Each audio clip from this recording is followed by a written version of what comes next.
আসসালামু আলাইকুম। নতুন একটা ব্লগে স্বাগতম। আমরা দীর্ঘদিন যাবতীয় আসলে প্ল্যান করে আসছিলাম। আমরা শীত যখনই প্রথম দিকে পড়বে তখনই আমরা আসলে হাঁসখাতে যাব।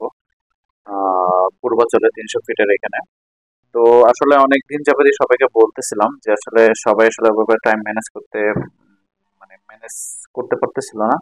তো হঠাৎ করে আমি আর নজর ভাই একদিন প্ল্যান করে ফেললাম যে আসলে ভাই আমি আজকে বা কালকে যাবোই ইনশাল্লাহ। তো বলেছে ঠিক আছে চলো। তো যে কথা সেই কাজ, ওই পারপাজে শিহাব ভাইকে বললাম, শিহাব ভাই রাজি হয়ে গেল। আলামিন ভাইকে বললাম, আলামিন ভাই রাজি হয়ে গেল। আনফরচুনেটলি আমাদের যে মেইন আকর্ষণ আমাদের হলো জাহিদ ভাইকে আসলে আমরা খুব মিস করেছি। কারণ হলো সে তার অফিসের জন্য আসলে যেতে পারে না। সো শুরু করে যাক আমাদের নতুন ব্লগটা। তো দেখতে থাকুন। আসসালামু আলাইকুম।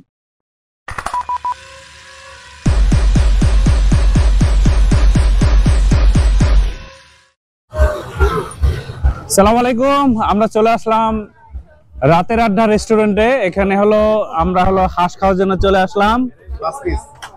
মানে এই হাঁসের কালারটা খুব সুন্দর, আমার চোখ জ্বলতেছে অলরেডি।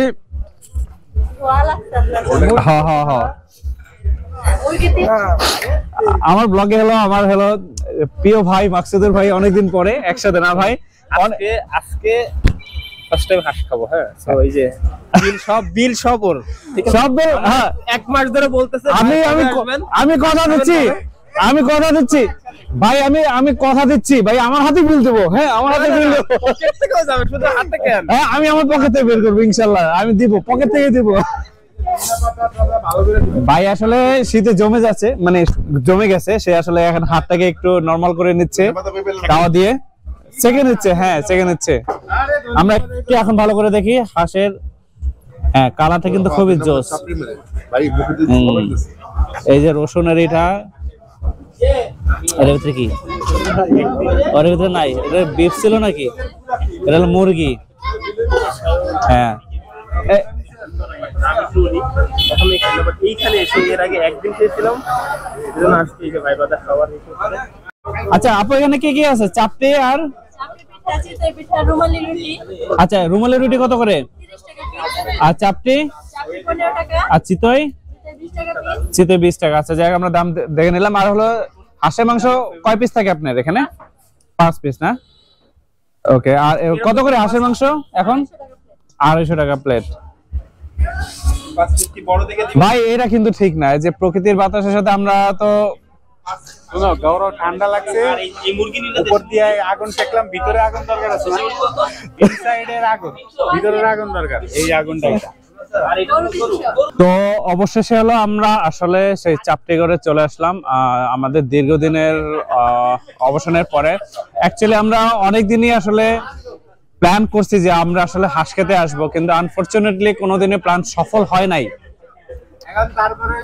তো আমি এই ব্যাপারে শিহাব ভাইয়ের কাছ থেকে আসলে কোনো কথা শুনতে চাই। শিহাব ভাই আসলে কি বলে একটু দেখি। ভাই তারপরে লাগলে নিব। আমি খাদক ভাই, আমার আপনার কাছে কিছু প্রশ্ন ছিল। আপনি না খেয়ে বড় হয়ে গেছেন না ভাই? রেকর্ড করে চালাই দিছি। হ্যাঁ, আচ্ছা, এখন কি আমি সেলিব্রিটি মনে হয় ভাই? এই একজন এদিক থেকে একজন এদিক থেকে। মেইন জিনিস হলো ভাই, আমরা তো অনেকদিন যাবত প্ল্যান করলাম, আসলে প্ল্যানটা আসলে কোনোবারই সফল হয় নাই। 300 ফিট আসতে তোমাদের এত প্ল্যান করা লাগে কেন আমি বুঝলাম না। ঢাকা এখান থেকে এখানে আইসা পড়বা, হুন্ডা চালাও বলে, কিন্তু ভাই দেশ দুনিয়া ঘুরো, আসতে পারো না। একা তো আসতেই পারি ভাই, কিন্তু ভাই ব্রাদার বন্ধু বান্ধব এগুলা নিয়ে বলবা ভাই চলেন জায়গা। এত কথা কি আর মানে এত প্ল্যান প্রোগ্রাম কি? এটা কি তুমি দিল্লি যাচ্ছ ভাই? আমার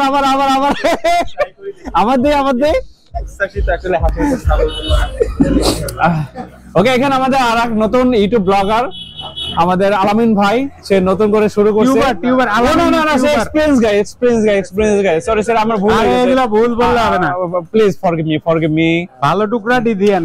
আর আপনি এই সম্পর্কে কিছু বলেন। আসলে এই যে হাঁস দেখতে পাচ্ছেন, আচ্ছা একটা মজার ঘটনা বলি। দেখা যাচ্ছে এটা মজার একটা ঘটনা বলি। আমি না হাঁস কিংবা মুরগির এই যে এই টুকরাটা, এই যে নিচে এই টুকরাটার আমি হেলিকপ্টার বলি। জো বাইডেন তো আগে খেয়ে গেছিল হেলিকপ্টার এখন ওই যে ওটা পারপাজে এখন এটা না মানে ভিসা পাচ্ছে না বাংলাদেশে মনে হয় না, হ্যাঁ মানে সে একজন না রান না, এটা এটা লেগ পিস না, এখানে আরেকটা আছে না, আপনি যেটা ওটা এটা নাই, না এটা আমি বলি আর কি। আমাকে একটু বাড়াই দিয়েন।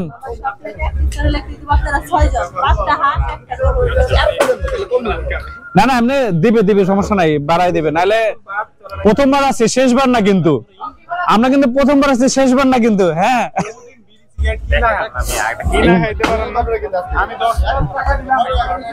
ভাই আমি তো ভাইয়ের ব্লগে আসতে চাই, কতদিন কি ডায়লগ দিল ভাই। ভাই আমি ভাই ওকে, আপনি কম খান ভাই, আমি আর আপনি ভাই, এই যে ভাই আর আমি একসাথে বসবো, এই যে জোর খাবেন না কিন্তু না কিন্তু বুকিং দিয়েছে ফার্স্ট থেকে ভাই, ফার্স্টে কে বলছে আপনার প্রথম দিন? না জিজ্ঞেস করেন ভাই সে পরে জিজ্ঞেস করেন ভাই, আগে শুনেন ভাই, আগে আমার কথা শুনেন ভাই। আমারে বলছে যে আমি মাকসুদের বলছি, কারণ এর আগে তুমি বলছিলে যে মাকসুদ যাবে, তাহলে তার প্রায়োরিটি কার বেশি? আমার ভাই আমি শেষে কি আমার প্লেটটা আমি খাইতে পারবো? এটা না একটু ঝোল টোল পাইতে পারে।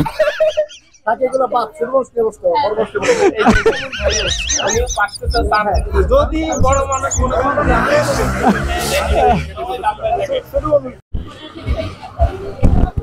15 থেকে 20-25টা হাঁস বিক্রি হয়। 15 থেকে 20-25টা হাঁসের প্রাইস কত? মানে একটা কিরকম ওজন হয়, এক একটা দাম কিরকম? আপনার 10টা হাঁস 13,000 টাকা, 20টা হাঁসের দাম 13,000, 20টা 13,000, 10টা আর 600 টাকা পিস পড়ে। গরু কত টাকা? গরু 300 টাকা, মানে কত কেজি? 2 কেজি আর এই গরুটা কম করে হাঁসটা গরু আর মুরগিটা কম চলে আপনার। দেশি মুরগিটা যারা হাঁস খায় না আমার মতো তারা পার্সেলের ব্যবস্থা আছে নাকি? ওকে, পার্সেলের ব্যবস্থা আছে। হ্যাঁ পার্সেলের সুব্যবস্থা। এটা হচ্ছে ভাই নুমালি রুটি। কি আপনি এখন বানালেন না আগে বানালেন? না, এগুলা গুচি এখন দেওয়া হয়েছে আর এগুলো আগে দেওয়া হয়েছে। এটা হ্যাঁ, ময়দা, ডিম, তেল, লবণ, চিনি আর পানি। এটা তো তেল ছাড়া রুটি, মানে পানির সাথে তেল মিক্স করে দিতে হয়। ভাই এই রুটি বানাবেন। আর এটা হলো আপনার নগদ দেওয়া হয়েছে, যার কারণে এখন এটা বেলা যাবে না, বেলে রুটিটা বড় হবে না। আর এটা হলো 5 মিনিট আগে দেওয়া, যার কারণে এখন রুটিটা যদি বেলা দিই তাহলে এটা বড় হবে। এই 5 মিনিট যে ও একটা মানে কি বলে এটা শেপে আসছে বা ভিতরে মিক্স হইছে, এটা একটা মিক্স হয়েছে এবং কি রুটিটা একটু মজছে আর কি, মজা বলতে কি একটু সফট হয়েছে। এখন এই যে 5 মিনিট আগের গুচিটা আমি এখন বেলা দিই, বেলার সাথে সাথে কিন্তু বড় হয়ে যেতেছে। ঠিক আছে, বেশ বড় হয়। হ্যাঁ প্রচুর বড় হবে। আবার হাতেও বাড়ি দিব, আমি দেখাচ্ছি। এই যে দেখেন, এটা 5 মিনিট আগে তোর গুচি, ঠিক আছে। বাসায় যারা রুটি আর খেতে পারেন না তারা কিন্তু চাইলে এই যে এটা হলো মাত্র গুচি দিছি, কিন্তু দেখেন এটার সাথে কত ডিফারেন্স। এই দেখেন, বুঝছেন, এটা কিন্তু বড় হইতাছে। ওইটা থাকার পরে একটু আঠালো ভাব হয়ে গেছে। হ্যাঁ আঠালো ভাব হয়ে গেছে, হ্যাঁ বড় হইতাছে। সাথে সাথে দেওয়ার কারণে হইতেছে না, বড় হচ্ছে। হচ্ছে না। এখন আমি হাতে বাইরেবো, এখন হাতে তৈরি করব, আগুন ধরাবো, হাতে তৈরি করে আপনাদের দেখাচ্ছি কি হয়। এই যে এখন আমি আগুন ধরে দিছি। হ্যাঁ অনেকটা। এটা কি উল্টা থাকবে? হ্যাঁ এটা উল্টা থাকবে, উল্টার পরে দিবেন, উল্টোর উপর উঠে দিব। আমি তো ভাবছিলাম ভাই মানে এখন তাওয়াটা হিট করব, মানে গরম করব, গরম করার পর যখন তাওয়াটা যত সময় হিট হবে। তো একটা জিনিস বলি, কড়াইতে শুধুমাত্র সোজা পিঠে না, ওটা থেকে কিছু বানানো যায় না। না ওটা বেশি অনেক কিছুই বানায় ভাই। বর্তমানে যে এই দেখবেন যে তন্দুরি রুটি গুলো আছে না, নান রুটি গুলো অনেক জায়গায় দেখবেন উল্টা কড়াই করে এই করে বানায়। হ্যাঁ ওইটা তো ভিতরে, ওটা তো একটা গর্ত মতো থাকে। না এখন অনেক জায়গায় আমি উল্টা করে। সিম্পল একটা দেখাই। এই যে কড়াইটা এখন লাল হয়ে আছে না, এটা কিন্তু ময়দার ইফেক্ট, ঠিক আছে।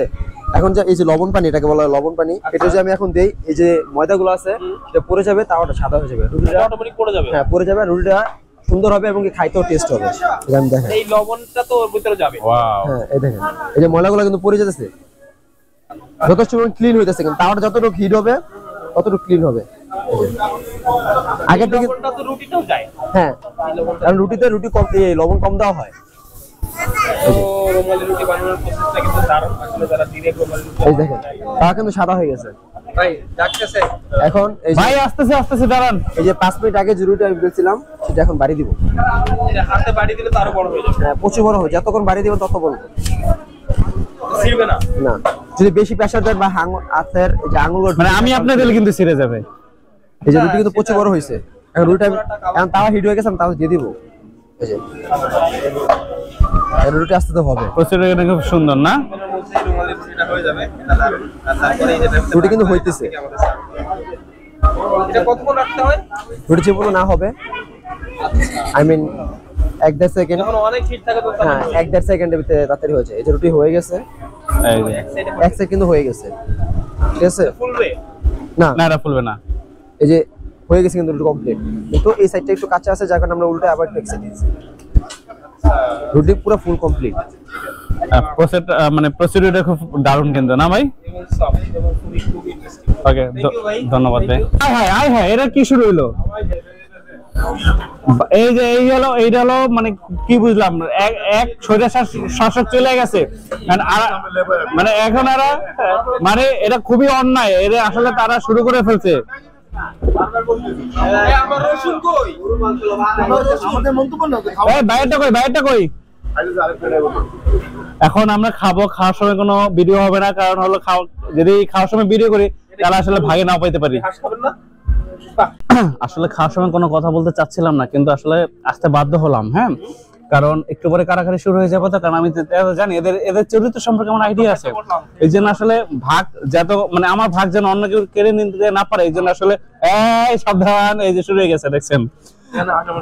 যাই হোক, আর আমাদের এই ভাইটা আসলে হাঁসের মাংস খায় না, কিন্তু আজকে আসলে ফার্স্ট টাইম হাঁস খাচ্ছে নাকি ভাই? ঠিক আছে, তো সে আসলে খেয়ে আসলে সে এতটাই মানে ফিদা যে আসলে সে হাঁসটা এখন অন্য কিছু চিন্তাও করতে পারতেছে না। যে ভাই তাড়াতাড়ি খেয়ে নিন, আর শেষ হয়ে যাবে তাড়াতাড়ি। এবার আমাদের শিব ভাই চুপি চাপে চিপায় বসে খাচ্ছে, আর নজরুল ভাই এখানে বসে খাচ্ছে। মানে তাদের হলো কোনো মানে চুপচাপে যে খেয়ে নিচ্ছে, মানে এরা সবাই জানে। এই যে বাইরে শুরু করছে, এখনো খাচ্ছে, বুঝতে পারতেছেন তাহলে কি পরিমাণ খাওয়া হচ্ছে। আরেকটা অর্ডার দিচ্ছেন? হ্যাঁ, ও আচ্ছা আচ্ছা ভাই, আমি কিন্তু আগাই দেবো একটু। হ্যাঁ, কোনটা দিয়ে শুরু করবো? লুকে রাখতেছেন কে? আমাদের আপাতত হলো হাঁস খাওয়া মোটামুটি শেষ হলো। এখানে যেটা আমরা দেখলাম যে এখানে প্রতিবারই হলো হাঁস হলো 250 টাকা করে। ওনারা হলো প্রতিদিন বিকাল 4টা থেকে ভোর 4টা পর্যন্ত প্রায় 12 ঘন্টায় কাজ করে, এবং সারা রাতে মোটামুটি এখানে কাস্টমার সমাগম হয়। ঠিক আছে, আর এখানে প্রতিদিন 20 টাকা থেকে 25 টাকা ওনাদের হাঁস যায়, এবং টোটাল হলো ওনাদের প্রধানের সাথে কথা বলে দেখলাম যে প্রতিদিন ওনাদের 20টা বা 25 টাকার মতো হাঁস যায়। আর এখানে চাপটি, তারপর হলো রুমালি, তারপর হলো চিতই পিঠা। চিতই হলো 20 টাকা করে, চাপটি হলো 15 টাকা করে, আর হলো রুমালি রুটি 20 টাকা, রুমালি রুটি হলো 30 টাকা করে। আর ওনাদের সাথে যে কথা বলে যেটা বুঝলাম, ওনাদের ফিগারটা মোটামুটি মানে প্রফিটের ফিগারটা মোটামুটি হলো অলমোস্ট হলো 15,000-এর মতো থাকে হলো পার ডে। দেখ, এটা ভালো একটা অ্যামাউন্ট, সুন্দর অ্যামাউন্ট। যাই হোক, আপনারা যদি আসেন, আর হাঁসের টেস্টটা ছিল আসলে অসাধারণ টেস্ট, খুবই মজাদার ছিল, আসলে ভোলার মতো নয়। যতবারই আসছে মানে খুব সুন্দর একটা টেস্ট ছিল। তো আপনারা যারা আসতে পারেন স্বাধীনতা চত্বর থেকে এটা ভিতরের দিকে, আমি লোকেশন যদি চান আপনাদেরকে শেয়ার করে দেব। ভাই লাস্টে কিছু বলবেন? তো সব মিলায়ে আসলে এদিক থেকে নেই। হ্যাঁ, সব মিলে আসলে খাবারটা জোশ ছিল, বিশেষ করে এই খালাকে থ্যাংক ইউ। কারণ কি বললাম না যে আমার যেটা অবশ্যই আসবেন, আমি নিজেও হাঁস খাই না, আজকে হাঁসের খাইলাম। হাঁসের জন্য আমি যে জন্য খাই না সেটা হলো একটা স্মেল থাকে, যে জিনিসটা আমার কাছে খুবই অপছন্দনীয়। বাট এই হাঁসের গোশে স্মেল পাইনি, একেবারে ভরপুর খাইছি। আমি তো ভাবছিলাম যে খাওয়ার পরে রাতে যে আসলে আবার ভাত খাইতে হবে কিনা, বাট টোটালি আমি কমপ্লিট। আমার যে আর বাসায় রাতে যে আসলে ভাত খাওয়ার দরকার নাই। এরপরে কি আপনি আবার খেতে চাচ্ছেন বাসায় গিয়ে? সেটা তো বললাম যে আমি ভাবছিলাম 1 পিস থেকে 2 পিস খাবো আমি এখান থেকে, তারপরে হয়তো বাসায় যে সবাই খাবে সেটা থেকে 1 পিস, বাট এরকম ভরপুর প্লেট খাবো এটা আমি আমার কাছে আনবিলিভেবল ছিল এবং ফাইনালি খুব এনজয় করছি। আমি তো ভাবছিলাম যে ভাইয়ের পাশে বসে আসলে ভাইয়ের 1 পিস খাবে, বাকিগুলো সব আমি খাবো, কিন্তু আসলে সেরকম ভাগাভাগি হয়েছিল কিন্তু কিন্তু পরবর্তীতে আসলে আমি আসলে সুযোগ পাই নাই, সেটা তো ভিডিওতে দেখাতে পারি নাই। Thank you. ভালো একটা মানে কি বলে এটা আয়োজন করতে আসা হলেও জিনিসটা মানে খুবই পারফেক্ট ছিল এবং সব মিলে খাবারটা বেস্ট। ওকে, আল্লাহ হাফেজ। খাবার আসলেই